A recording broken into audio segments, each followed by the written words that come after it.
السلام علیکم ورحمۃ اللہ وبرکاتہ نحمده ونصلي علی رسول الکریم اما بعد۔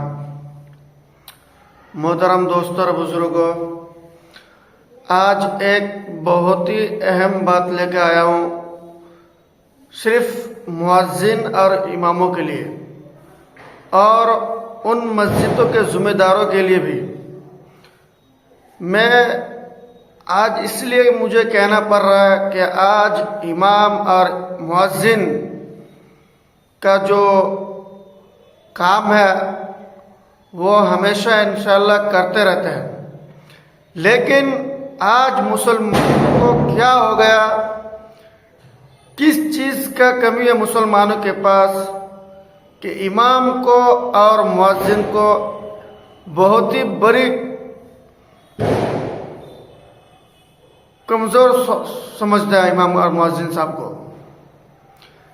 امام ان کو چاہیے، پکا امام چاہیے، ہر چیز ہونا چاہیے، تجوید ہونا چاہیے، صلاحیت ہونا چاہیے، علم ہونا چاہیے، مگر ان ذمہ داروں سے میں کہنا چاہتا ہوں کہ اگر آپ کو پکا امام اور صلاحیت والا امام اور مؤذن چاہیے تو آپ کو بھی چاہیے کہ آپ امام اور مؤذن کو اتنا ہی تنخواہ دے کہ وہ حقدار ہے۔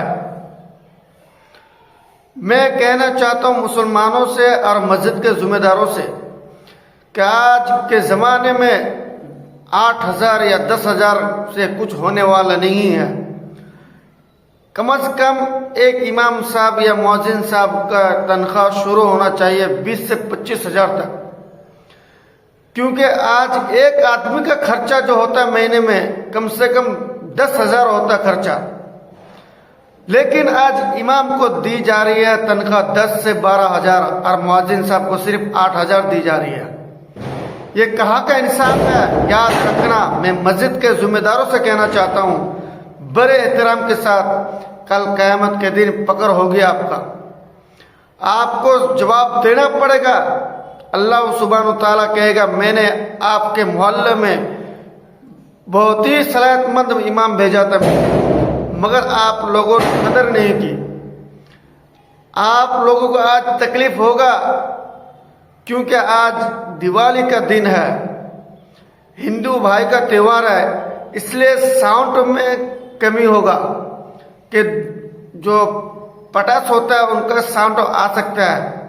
اس لیے میں کہنا چاہتا ہوں مسلمانوں سے، مسجد کے امام اور مؤذن کا مقام بہت ہی بڑا ہے۔ آپ نہیں جانتے ایک مؤذن کا مقام کیا ہوتا ہے، ایک امام کا مقام کیا ہوتا ہے۔ آج لوگ، مسلمان لوگ امام اور مؤذن کو گالی دی جا رہی ہے۔ اگر امام صاحب کا کوئی نماز نیند میں اگر چھوٹ جائے، مسجد میں نہیں آ سکا، تو امام کو کہتا ہے آپ تو امام کے لائق نہیں ہیں، آپ تو سوتے ہو۔ اگر مؤذن صاحب کا ایک اذان چھوٹ جائے نیند کے اندر، یعنی سو رہا ہوتا ہے، اگر اذان کے لیے نہیں اٹھ پایا تو ان کو کہا جاتا ہے کہ آپ تو اذان بھی دینے نہیں آتے ہو۔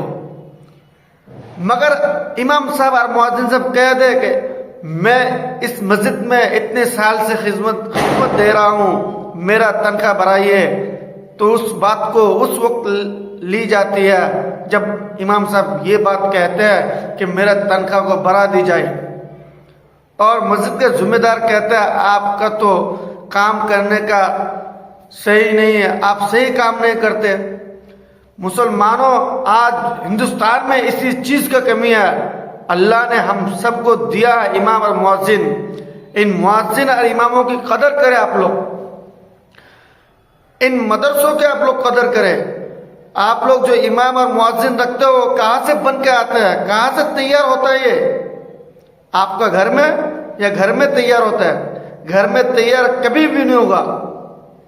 اگر گھر میں اپنا والد امام ہوگا یا علم حاصل کر کے بیٹھا ہوگا تبھی گھر میں امام مؤذن بن سکتا ہے، نہیں تو نہیں بن سکتے۔ مدرسہ کے علاوہ، مدرسہ مکتب کے علاوہ کہیں بھی امام نہیں بنا سکتا کوئی بنا کے دکھائے تو مجھے۔ اس لیے میں مسلمانوں سے کہنا چاہتا ہوں اللہ کا نافرمانی مت بنو، اللہ کا فرما بردار بنو۔ امام کو آپ صحیح طریقے سے تنخواہ دو۔ کیوں؟ امام کا بیوی بچہ نہیں ہے، امام کا پریوار نہیں ہے، امام کا فیملی نہیں ہے، امام کا کوئی خرچہ نہیں ہے، امام کا گھر کا بجلی کا بل نہیں ہوتا، امام کا پریوار میں کوئی بیمار نہیں پڑتا، وہ کہاں سے لائیں گے؟ وہ آپ کو دینا پڑے گا، آپ کے محلے والوں کو دینا پڑے گا، کیونکہ وہ آپ کے محلے میں امامتی کرتا ہے۔ مؤذن صاحب آپ کا محلے کا مؤذن صاحب ہے۔ اس لیے مسلمانوں، امام کا بھی اتنا ہی ضرورت ہے جتنا آپ کا ضرورت پڑتا ہے گھر میں۔ جتنا گھر میں آپ کا ضرورت پڑتا ہے پیسے کے لیے، اتنا امام صاحب کا بھی گھر میں پیسہ پڑتا ہے ضرورت کے لیے۔ اب امام صاحب کے گھر میں کوئی بیمار ہے، اگر امام صاحب کے پاس پیسہ نہیں ہے، اگر نماز کے اندر امام صاحب کا خیال آ جائے کہ میرا بیوی یا میرا بچہ یا میرا ماں بیمار ہے، اگر یہ خیال آ جائے نماز میں تو اس کا نماز ہی نہیں ہوتا۔ جب امام صاحب کا نماز نہیں ہوتا، تم پیچھے والوں کو کیا نماز ہوگا؟ وہ یاد کیوں آیا؟ امام والے کو اتنا خوش رکھو تاکہ وہ نماز میں خضوع کے ساتھ تمہارے کو پڑھا سکے۔ اس لیے امام صاحب کے پیچھے نماز پڑھنے والوں سے میں کہنا چاہتا ہوں، آپ امام کو بھرپور خوش رکھنے کی کوشش کریں۔ امام صاحب اگر خوش ہوگا تو اللہ تعالیٰ تمہارے محلے میں برکت عطا فرمائے گی۔ امام صاحب اگر خوش ہوگا تو تمہارے محلے میں رزق عطا فرمائیں گے۔ کہ امام صاحب اگر دعا کرتا ہے نماز کے اندر یا نماز کے بعد دعا کرتا ہے تو ان دعاؤں میں برکت ہوتی ہے۔ اگر امام صاحب تہجد پڑھتا ہے، اگر تہجد میں کہہ دے اللہ ان محلے والوں کو نمازی بنا دے، تو اللہ تعالیٰ ان کی دعا کو قبول کرتا ہے۔ وہ کس لیے دعا مانگتا ہے؟ اپنے لیے نہیں، جن محلے میں وہ امامت کرتا ہے ان محلے والوں کے لیے دعا کرتا ہے۔ آج ہم اور آپ امام کو کیا کیا نہیں کہتے۔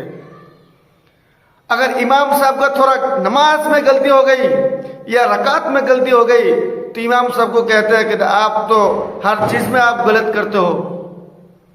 بھائی امام بھی ایک انسان ہے، کوئی فرشتہ نہیں، اس لیے غلطی ہو سکتا ہے۔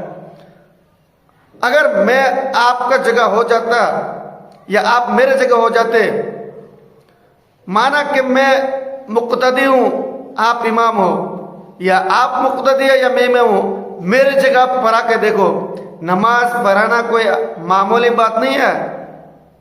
نماز پڑھانے کے لیے جو امام کھڑے ہوتے ہیں مصلی پہ، ان کو پوچھا جائے کہ آپ جس مصلی پہ کھڑے ہوتے ہو اس مصلی کا مقام کیا ہے؟ اللہ نے اس مصلی پہ مقام کیا رکھا؟ اور مقام کی بات تو چھوڑے، جب امام مصلی پہ کھڑا ہوتا ہے اس وقت وہ اللہ تعالیٰ سے بات چیت کرنا شروع ہو جاتا ہے اور اللہ کو دیکھنے لگتے ہیں۔ اور امام صاحب کو آپ لوگ گالی دے رہے ہو کہ امام صاحب یہ ہے، امام صاحب وہ ہے۔ کئی جگہ پہ ایسا ہوتا ہے کہ امام کو کے ساتھ جھگڑنے لگتے ہیں اور وہاں سے نکال دیتے ہیں۔ اگر امام صاحب کچھ آمنے سامنے بات ہو جائے تو امام صاحب کو ڈرانے لگتے ہیں کہ تو نکال دوں گا۔ تو یہ ہے آج مسلمانوں کا حال۔ اس لیے محترم دوستو، آپ لوگ امام کو خوش رکھا کرے، کیونکہ امام کا بھی فیملی ہوتا ہے، بیوی بچے ہوتا ہے، ان کا فیملی میں بھی بیمار ہوتا ہے، خرچ ہوتا ہے۔ کھانے پینے کا خرچہ کون اٹھائے گا؟ آپ لوگوں کو اٹھانا پڑے گا، ہم مسلمانوں کو اٹھانا پڑے گا۔ آج میں ایک امام ہو کر یہ کہہ رہا ہوں، مسجد میں بیٹھا ہوں، اللہ کی قسم، جس مسجد کا امام نماز کے اندر یہ خیال آ جائے کہ میرا ماں بیمار ہے اور میرا جیب میں پیسہ نہیں ہے، رب کعبہ کی قسم کھا کے کہتا ہوں اس کی نماز نہیں ہوتا۔ جب امام کی نماز نہیں ہوتا، تمہارے پیچھے پڑنے والوں کی بھی نماز نہیں ہوتی۔ اس بات کو مجھے یاد رکھنا میرا۔ آج علماء بھی اس بات کو کہہ رہا ہے کہ امام کو تنخواہ دی جائے زیادہ سے زیادہ 20 سے 25 ہزار، مؤذن کو بھی تنخواہ دی جائے۔ میں یہ نہیں کہہ رہا ہوں آپ کو لاکھوں ہزار روپے دو، مگر جتنے حق بنتا ہے اتنا تنخواہ ان کو دو۔ جتنا حق بنتا ہے اتنا ہی تنخواہ دو۔ میں یہ نہیں کہتا ہوں 50,000 یا 60,000 روپے کو تنخواہ دو، ایک کم از کم اتنا تنخواہ دو اس کا فیملی آرام سے گزار سکے۔ مسلمانوں، آج اسی کی وجہ سے آج ہمارے ہندوستان مسلمان پریشان ہیں. اور تم کہتے ہو امام صاحب کو غلطی ہے، یہ ہے، وہ ہے، فلاں ہے، وہ ہے. یہ کہاں کا انسانیت ہے؟ اس لیے مسلمانوں، ہم آپ کے لیے دعا کرتے ہیں تاکہ آپ مسلمان آرام سے اس دیش میں رہے، کوئی ظالم ظلم نہ کر سکے. آج بڑے بڑے عالم بھی کہتے ہیں ان کے بیانوں میں کہ امام صاحب کو تنخواہ زیادہ سے زیادہ دی جائے. کیوں کہا جاتا ہے؟ میں اس لیے کہہ رہا ہوں آپ لوگوں سے، ہندوستان میں جتنے بھی مدارس ہیں، جتنے بھی مساجد ہیں، جتنے بھی مسجدیں ہیں، تنخواہ ان کے حق کے مطابق دی جائے. یہ نہیں کہ یہ ان کی صلاحیت کے حساب سے دی جائے. اگر وہ آپ کا کام میں صحیح کام کر رہا ہے تو ان کو حق کی طرح تنخواہ دی جائے. اگر امام یا مؤذن کے ساتھ کوئی بدتمیزی کرتا ہے تو کن کے محلے میں رہتا ہے ان کو چاہیے کہ وہ امام کے ساتھ دے. کہ امام الانبیاء یعنی آپ صلی اللہ علیہ وسلم نے بھی امامت کی ہے سارے نبیوں کا. تو ایک مؤذن یا امام جو ہوتا ہے محلے میں، جب وہ کھڑے ہوتے ہیں تو ان محلے والوں کا امام بن جاتا ہے. ان محلے والوں کا وہ امام بن جاتا ہے. اگر کوئی آدمی کہتا ہے کہ مسجد کے امام صاحب کون ہے تو دوسرے آدمی کہتا ہے مؤذن کے امام صاحب فلاں شخص ہے.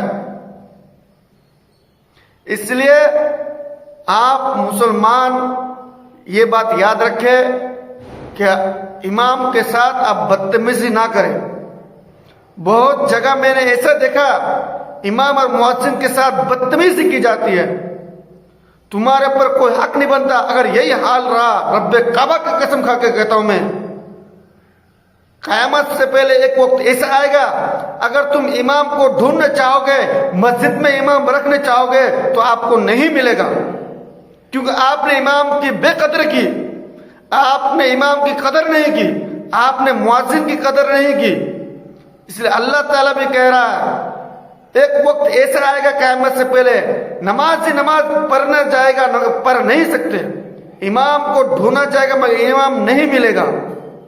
اس وقت ان پڑھ لوگ ہی نماز پڑھائیں گے جس کے نماز قبول ہی نہیں ہوگا. اس لیے امام امام ہوتا ہے، مؤذن مؤذن ہوتا ہے، عام لوگ ہوتا ہے. میں یہ نہیں کہتا مسلمانوں سے کہ مسلمان غدار ہے، یہ وہ ہے. اس لیے مسلمانوں، ہم سے جتنا ہو سکے امام کو ان کی فیملی کے ساتھ جتنا ہم کو تنخواہ دینے چاہیے، فیملی کو ملا کر اتنا تنخواہ دیں. میں یہ نہیں کہہ رہا ہوں آپ لوگوں سے کہ آپ لوگ 50,000 60,000 روپے تنخواہ دو، مگر اتنا تو ہم تنخواہ دے سکتے ہیں امام اور مؤذن کو تاکہ ان کی فیملی آرام سے زندگی گزار سکے. امام کا کیا کرنا پیسہ لے کر؟ وہ تو بڑے بلڈنگ نہیں بنائیں گے. اپنے فیملی کو گزارنے کے لیے وہ امامتی کرتا ہے. نہیں تو کام وہ بھی کر سکتا ہے، کام ہم بھی کر سکتے ہیں، کام ہم بھی کر سکتے ہیں جا کر. مگر اللہ نے امام کو اس لیے امام رکھا کہ تم امام ہو، تم کام کرنے کے لیے نہیں آئے ہو، تم اپنے عزت کے بچا کے رکھو. مگر کام کرنے والا اور لوگ ہے. اللہ امام کو یہ کہتا ہے اس کا دل میں، امام کو امامتی کرنا چاہیے. وہ ہر چیز کر سکتا ہے، امام کام بھی کر سکتا ہے، کھیتی باڑی بھی کر سکتا ہے، لیکن وہ امامتی ہی کیوں کرتا ہے؟ اللہ نے اس کو کام لیا امامتی کا. مؤذن کیوں اذان دیتا ہے؟ مؤذن بھی کام کر سکتا ہے. اللہ نے اس سے مؤذن کیوں لیا؟ مؤذن کا کام کیوں لیا؟ کچھ حضرت بلال رضی اللہ تعالیٰ عنہ سب سے بڑے مؤذن تھے مؤذنوں میں سے. ان کے آواز اتنی مٹھاس تھے کہ سننے والوں کو سمجھ میں آ جائے کہ کاش کے پورا دن اذان دیتا رہا. اس لیے میں آپ مسلمانوں سے یہ کہنا چاہتا ہوں کہ آپ مسلمان، ہم مسلمان مل کر امام کی تنخواہ پر دھیان دیں.